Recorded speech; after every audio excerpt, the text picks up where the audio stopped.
네, 이번 순서는 정치 사회적 이슈를 분석해보는 뉴스앤 이슈입니다. 매주 수요일 저희와 함께 하시는 두 분, 최진봉 교수, 장성철 소장 두 분 나오셨습니다. 어서 오십시오. 어서 오세요. 네. 먼저 지난 주말부터 오늘까지 아마 대한민국에서 가장 지금 핫하고 바쁘신 분이 아닐까 싶은데요. 아마 최진봉 교수님이 장성철 소장께 이렇게 말씀하실 것 같아요. 예. 왜 그랬어? 이러신 것 같습니다. 성대모사 하신 건가요? 정말 뜨거운 한 주를 이제 보내셨는데 방송도 굉장히 많이 출연을 하셔서 비슷한 얘기도 이제 많이 하셨고 오늘도 또 이제 그런 이야기를 또 하실 것 같은데요. 먼저 받으신 문건 많이 이제 질문을 또 이제 받으셨겠지만 이제라도 속 시원하게 공개하실 의향은 없으신가요? 그럴까요? 그냥 속 시원하게 공개하고 감옥 갈까요, 그냥? 이게 자칫 잘못하면 허위사실 유포, 그다음 명예훼손, 그리고 공직선거법 위반이 될 수가 있어요. 지금 현재 우리나라에서 가장 높은 지지율을 기록하고 있는 대선 후보와 관련된 일이잖아요. 이것은 상당히 좀 조심스럽게 접근할 필요가 있다라는 생각이 들고요. 제가 처음부터 이 문건을 공개하겠다라는 생각도 전혀 없었고, 페북에는 윤석열 총장이 원하면 주고 나는 파기를 하겠다라고 이제 말씀을 드렸습니다. 그래서 제가 오늘 이제 이 방송을 끝나고 가면은 집에 가서 그 문건을 파기할 생각입니다. 아직은 파쇄는 안 하신 거군요. 예, 집에 있기 때문에 파쇄는 안 했고요. 제가 자꾸 그걸 갖고 있으면 많은 분들이 달라, 보여달라. 최진봉 교수님도 나만 살짝 보여줘. 막 이런 식으로도 하시고 또 어떤 분은요. 그 얼마 주면은 주겠냐. 그래서 자기네가 보도를 좀 하겠다. 이런 분들도 계셨어요. 그래서 제가 갖고 있는 것은 상당히 부적절할 것 같다라는 생각에 파쇄하겠습니다. 근데 윤석열 전 총장 측에서 이제 어제 정치 공작하지 말고, 물론 이제 파일 작성자를 향해서 한 말인데, 정치 공작하지 말고 내용 근거 출처를 이제 공개하라고 이제 공식 이제 성명서가 나왔어요. 그러면은 지금 공개할 경우에 장 소장님께서 공개하실 경우에 그래도 법적으로 문제가 되는 건가요? 유포잖아요, 유포. 유포가 되기 때문에 상당히 문제가 되는 거고요. 저는 정치 공작이라는 표현에는 동의를 하기가 어려워요. 만약 제가 그냥 평론가였다면 맞아요, 정치 공작이야 그럴 텐데, 제가 국회에서 막 이런 문건도 많이 만들어 봤고요. 많이 받아보기도 했고, 선거 때가 되면은요, 상대 후보를 어떻게 공격할까 연구를 해서 그런 문건을 만들어 가지고 서로 돌려보고 공격 포인트를 찾아요. 그런 문건이기 때문에 이런 정치 공작이다라고 하는 거는 무리가 있어요. 왜냐하면 윤석열 후보 측에서는 다른 상대 후보에 대한 이런 검증 관련된 문건을 안 만들겠습니까? 그럼 그것도 정치 공작입니까? 그 첫 번째가 그게 문제고, 두 번째는 저를 이용해서 민주당에서 뭔가를 해보려고 했다라는 것으로 정치 공작 프레임을 갖고 가는데, 제가 문건과 관련된 안에 있는 내용을 얘기를 안 했잖아요. 공개도 안 했습니다. 그리고 예를 들면은 최진봉 교수님한테 드려가지고 저기 이거 보시고 좀 논평 좀 하시고 얘기 좀 하세요. 어떤 기자한테 줘가지고 이거 보도에 참고하세요. 이러지 않았잖아요. 그렇기 때문에 이거를 정치 공작 프레임으로 몰고 가는 것은 그것도 또한 문제가 있다라고 말씀드려요. 네, 내용도 내용이지만요. 지금 누가 어디서 어떻게 왜 만들었나 이 부분에 시선이 쏠리고 있는데, 문제는 여야가 문건 출처를 두고 그야말로 폭탄 돌리기를 하고 있다는 겁니다. 최 교수님, 이유가 뭐라고 보십니까? 일단 저는 이렇게 생각해요. 야당 입장에서는 윤석열 전 총장을 보호해야 되는 상황이잖아요. 그런 상황이다 보니까 이게 정치 공작이다, 이렇게 이제 프레임을 몰고 가려고 하는 거죠. 근데 저는 장 소장 말에 100% 동의해요. 이게요, 어느 진영이든요, 상대 후보에 대한 검증을 위해서 필요한 정보들을 쭉 모읍니다. 그리고요, 캠프에 있는 분들한테 여러 가지 제보들이 와요. 그분이 이렇다더라, 네. 예전에 어떤 일이 있었다더라. 그거 모아가지고 이제 대선에 딱 돌입이 하면, 후보가 딱 정해지면 후보를 이제 검증하고 공격하기 위한 수단을 활용하거든요. 그리고 한 가지 버전만 있는 게 아니에요. 장수장 잘 아시겠지만, 장수장이 갖고 있는 그 버전도 있을 수 있지만요, 다른 버전도 충분히 있을 수 있어요. 그러니까 여당도 만들고 야당도 만들어요. 그러니까 이거는요, 이게 야당 입장에서는 이걸 자꾸 정치 프레임화해서 마치 이제 윤석열 전 총장이 탄압받는 듯한 느낌을 받게 만드는, 그러면서 장수장까지 같이 공격을 하는 거잖아요. 근데 장수장은 제가 개인적으로 전화했어요. 물론 저는 보여달라고 한 적은 없고, 입수 경로를 물어봤더니 얘기를 안 해주더라고요. 그러면 저한테 했던 말이 있어요. 교수님, 이거는 충정으로 보셔야 된다. 그러니까 야권의 대선 승리라고 하는 큰 그림에서 본인이 지금 이런 얘기를 하는 것이지 개인적으로 어떤 이익이나 아니면 누군가를 뭐 싫어하고 이런 개념이 아니라고 저한테 얘기를 하더라고요. 그 얘기는 지금 안 하는데 어쨌든 저한테 그렇게 네. 얘기했어요. 그러니까 그런 점에서 접근해서 봐야 되는데 야당 입장에서는 이걸 정치 프레임하고 정치 공작화해서 마치 아무것도 없는 일을 가지고 공격하면서 어떤 그 윤석열 총장에 대한 탄압이다 이런 이미지를 끌고 가려고 하는 거예요. 그러면 이 내용에 관계없이 이 내용에 대해서 상당히 부정적인 이미지가 쓰여지는 거잖아요. 근데 여권 입장에서는 그런 의미가 아니잖아요. 검증을 하자는 거다. 그리고 정말 장 수장이 생각하는 것처럼 진짜로 이게 문제가 돼서 윤 전 총장이 실제 대선에 출마했을 때 검증 과정에서 낙마할 수 있는 위험성이 있다면 그럼 플랜 B를 만들어야 되는 거 아닙니까? 그렇게 손 놓고 있다가 나중에 정말로 문제가 돼서 윤 전 총장이 출마할 수 없는 상황까지 오게 되면 그때는 어떻게 하겠냐는 거죠. 저는 장 소장이 그런 행동을 했던 것이 그런 발로라고 저는 생각하고 믿고 있고요. 그래서 여당은 어쨌든 이 문제가 윤 전 총장의 어떤 검증을 좀 더 정확하고 분명하게 해야 된다는 논리로 접근하는 것이고 야당은 이거 정치 탄압화해서 결국 윤 전 총장을 보호하려는 입장을 갖고 있지 않는가 이렇게 보여집니다. 네. 네.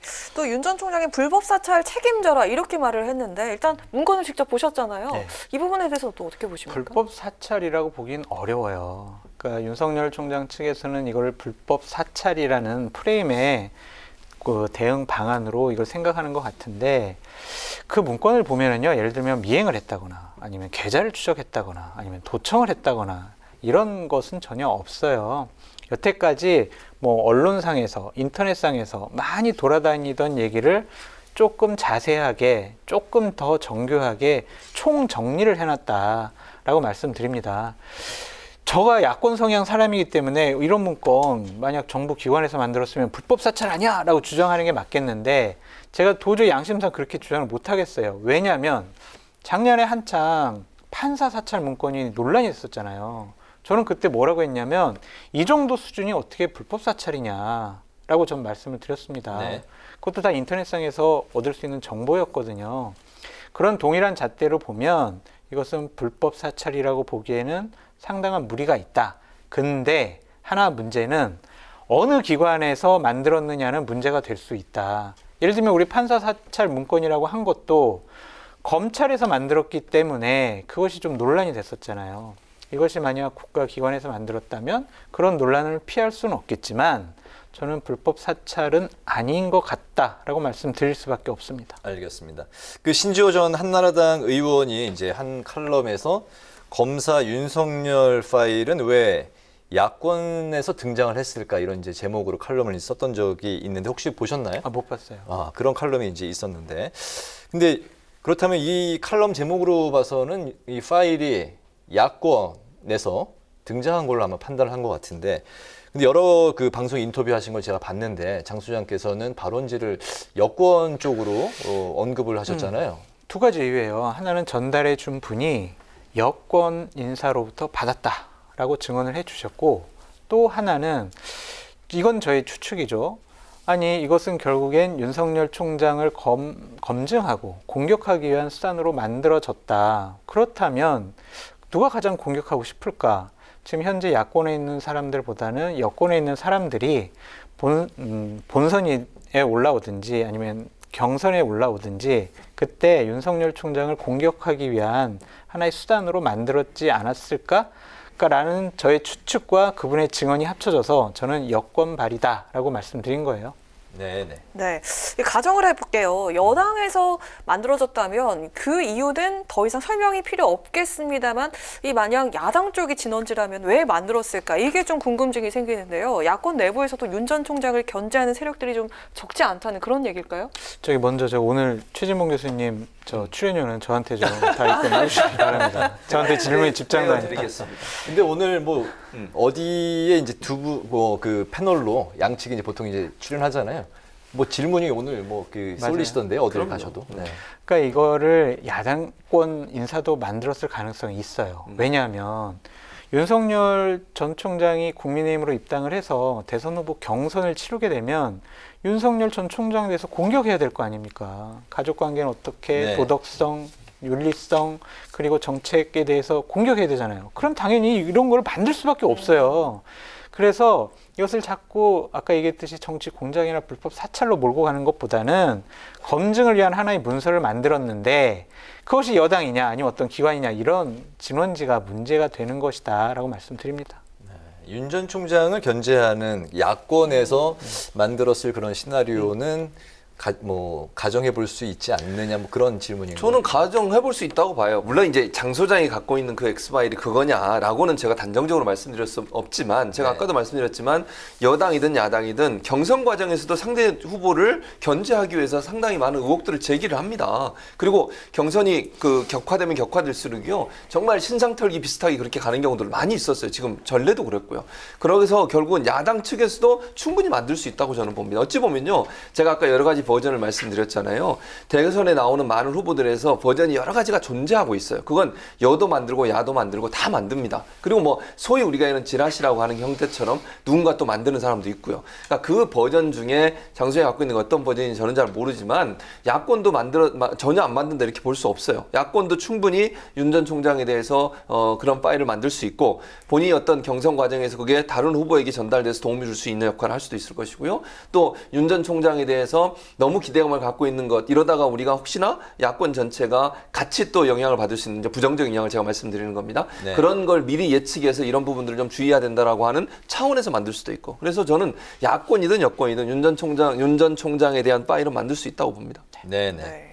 어쨌든 처음에 그 장 소장님 의도와는 다르게 이렇게 이제 파장이 커질 줄 예측을 몰랐어요. 못 하셨다고 전혀 했잖아요. 그러니까 이 허접한 정치평론가가 자기 페이스북에다가 올린 개인적인 의견을 갖고 이렇게 문제가 확대될 거라고는 정말 생각을 못했어요. 심지어 그 적군에서 만든 수류탄을 아군에 투척했다 이런 세작, 간첩, 네. 이적행위, 네. 저 완전히 그냥 이런 사람이 됐어요. 그럼에도 오늘 그 방송하신 걸 제가 들었는데 다시 지난 주말 그 같은 상황으로 가더라도 다시 또 그런 SNS에 네. 글을 올릴 것이다라고 말씀을 하셨습니다. 왜 그런 건지 그리고 어떤 대목에 집중을 하신 건가요? 어떤 대목인지는 내용이니까 제가 네. 말씀드리기가 좀 어렵고요. 그 내용들을 보면 예를 들면 이런 거예요. 장성철 나쁜 사람이야 라고 규정하는 것과 장성철 나쁜 사람이라는 것을 20가지를 구체적으로 예시를 해요. 쟤는 몇 월 며칠에 어디 가서 거짓말했고 도둑질했고 어디 가서 누구를 때렸고 이런 것들을 쭉 20개를 내놓는다고 보세요. 네. 그 문서를 보면 야, 저 사람 진짜 나쁜 사람이구나. 근데 저 사람 친하게 지내면 안 되겠구나. 그렇게 판단할 수밖에 없을 거예요.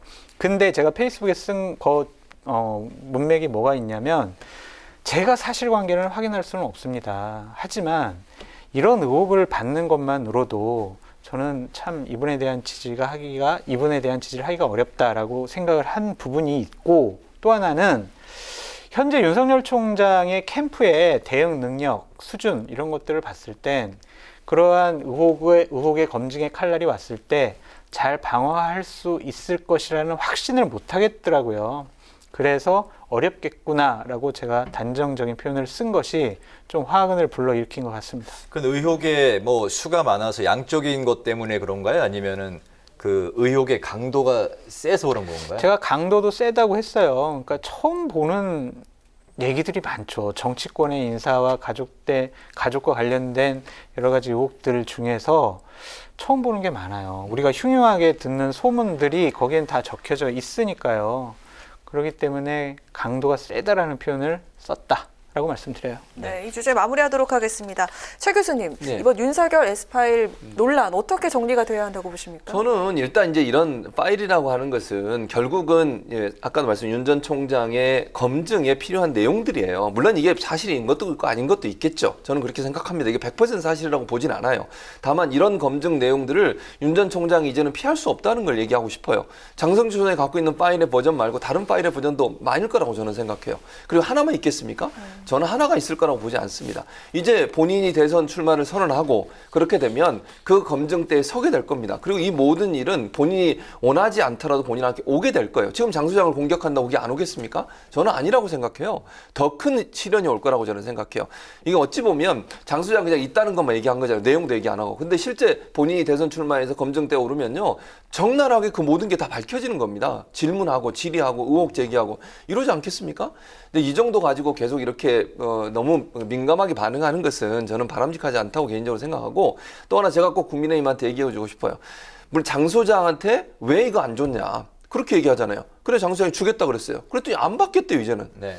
그 무슨 이치인지 제가 잘 개인적으로 이해가 안 돼요. 아니 왜 이걸 우리한테 먼저 안 주고 이걸 왜 페이스북에 올리고 언론에 가서 얘기하고 이렇다고 얘기하지만요. 장 소장이 전화했는데 안 받았잖아요. 이준석 대표도. 그리고 김재원 최고위원은 그거 자기 안 받겠다고 얘기하고. 아니 그럼 폭탄 논리기입니까? 뭡니까? 본인들이 정말 원한다면 받아서 분석해서 자기들이 대응할 수 있는 논리를 만들면 되는 거잖아요. 본인들은 안 받겠다고 하면서 장 소장이 마치 불법 행위를 하는 것처럼 계속 몰아붙이는 것은 저는 공당의 최고위원으로서의 모습은 아니라고 생각해요. 정말 윤석열 전 총장을 보호하고 싶다고 하면 책임 있고 받아서 그러면 본인들이 대응을 하든지, 근데 마치 그거를 폭탄 돌리기 하듯이 하는 것은 저는 좀 바람직하지는 않은 태도가 아닌가 이렇게 생각합니다. 근데 네. 제가 되게 당황스러운데요. 최재봉 교수님이 저희 입장을 해명해 주시고 변명해 주셔가지고 출연료를 드려야 다시 되겠다. 주세요 저한테. 네. 네, 어떻게 알겠습니다. 보십니까?